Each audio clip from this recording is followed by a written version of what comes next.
huge, folks. This is huge.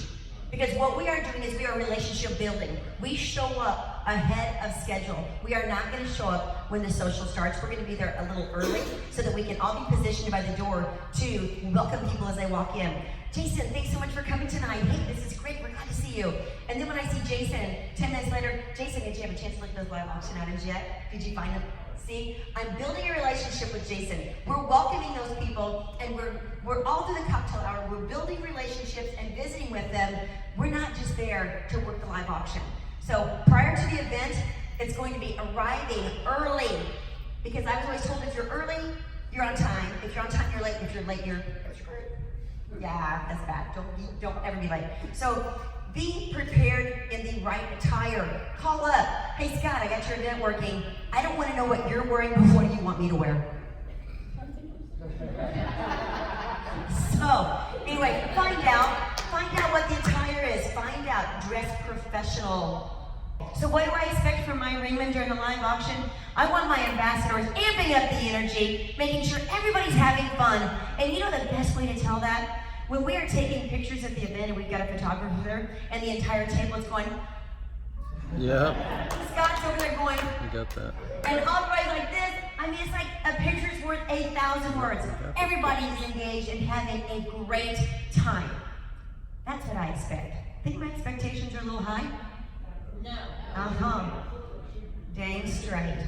So when you call me up and you want to work one of my auctions, you know what I expect. So lots of energy, definitely amped up. So a couple of other things. Now, the important thing, you saw Scott when we did the little practice run there. Shannon, hey, you think you might have another one of those trips? He's already talked to Dan. He had it lined up. Dan, okay, you're my backup bidder, buddy. How about if I get another one of those trips? Would you be good to go? He's like, yeah, I'll do that. Did I have to ask Scott, hey Scott, I think we might have another trip. Can you see if you can put that together? No. I already expect him to have that done for me. That's a done deal, because in my pre-meeting, I said items number 1 and 4, we can sell multiples. Knock them out. Tell me how many you can get. So he's already got that taken care of for me. That's what I expect from my ringman. And I might be, somebody might catch me off guard and ask me a question. Or a ringman give me a signal that I'm looking at and I forget where I'm at. All right? This, I think Jim said it, insurance policy. Me having professionals surrounding myself. I get ready to go back up. Hey Scott, what you got over there? Shannon, 3,000! Fist in the air, he's holding money and he's good to go. 3,000, now I'm gonna get 35, I'm gonna get 3,500. That's why I have professionals surrounding me. We forget sometimes. It happens. Brain lapse, whatever it is. Also, backup bidders, so important. Because guess what? Ruth is over here. She just knocked it out. $25,000. So the scribe runs over there. Congratulations, 25,000. Like, okay, Been there, done happens. that. She looks and she goes, gives me the sign. Scott runs over there to his backup at $24,500, and he says, sir, guess what? Here's what happened. We'd love to have you at $24,500. And they're like, not a problem, I'll take care of that for you. So, very discreetly, that total got changed to $24,500. Nobody knows any different. And sometimes, I may not even know any different. They might have worked out between them. So, guess what? That is insurance right there, because they just solved a huge problem. No one in the crowd knew that we just had a $25,000 total screw up, because he took care of it. All right, at $100, who are going to be our supporters tonight? And then my ambassadors. Oh, yes, here we go. And then as I read 103, thank you. 276, thank you. And 324, and I'm in the crowd. And number 624, thank you so very much. Number 323, thank you. And that's how I work a room on a Fundraising. It's very quiet at the beginning, and then it gets loud at the end, and that's when my ambassadors come in. The other way that I consider my ambassadors vital, it seems like as I've gotten a little older, I can't see as well, and those bid numbers are getting a little smaller. Yeah. Anybody relate with that a little bit? Yeah. Thank you for the pain. Anyway, so what Scott will do is he'll give me hand signals so I can go boom, boom, boom. And so he'll relay those numbers back to me, and it looks smooth. But once we get, because I don't want anybody else saying numbers. That is just, for me, that's a a huge problem because the numbers get around twice. They don't know who to listen to. So I'm the only one that says numbers, and they write down every number that I say.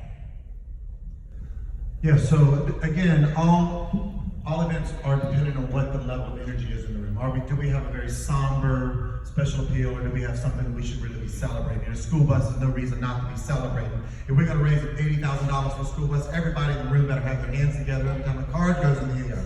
But if we're talking about saving a child that has cancer, and we're trying to raise, that first level of giving, then obviously I want my fundraising ambassador. I still want them in the room. They've spent the entire moment at the time that they arrived, shaking people's hands, greeting them, getting to know their why.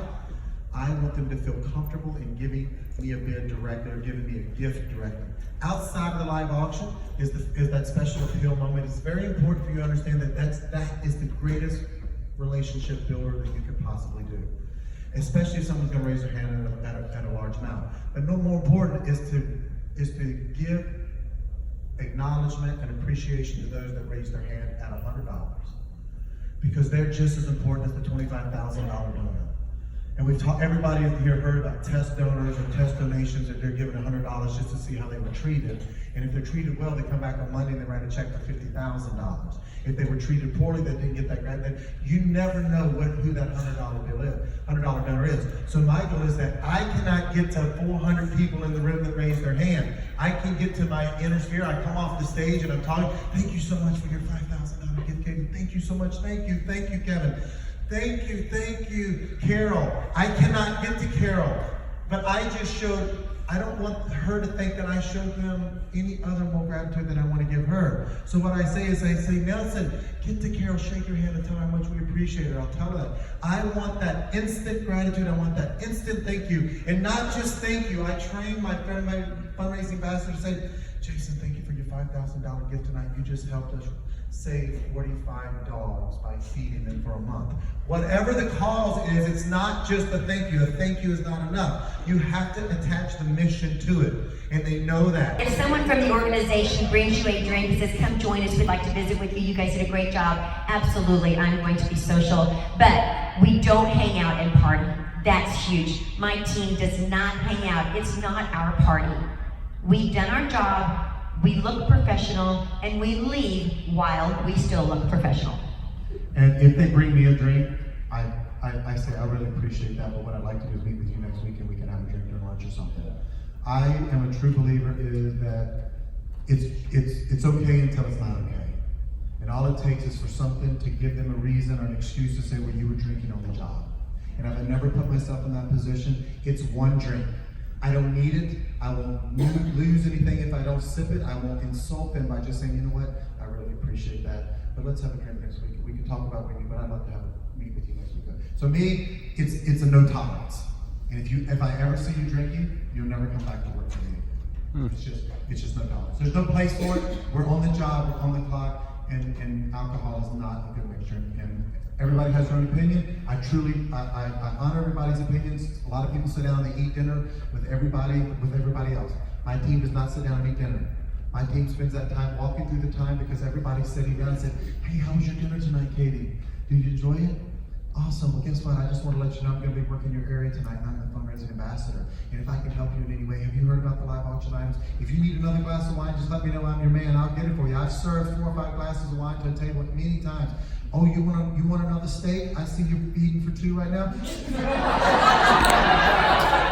He would not say that. You've got to be very respectful of John's wife, or John's partner, or John's spouse, whatever. You've got to be respectful. You've got to know how to read people. And to answer your question, Stephen, the problem is when you have people who don't know how to read people, or who are just trying to follow instructions, that's when people get awkward and uncomfortable. And have we heard people say, well, listen, our auction company last year did this, then we know that might be a little more conservative crowd. But yet, here's the thing.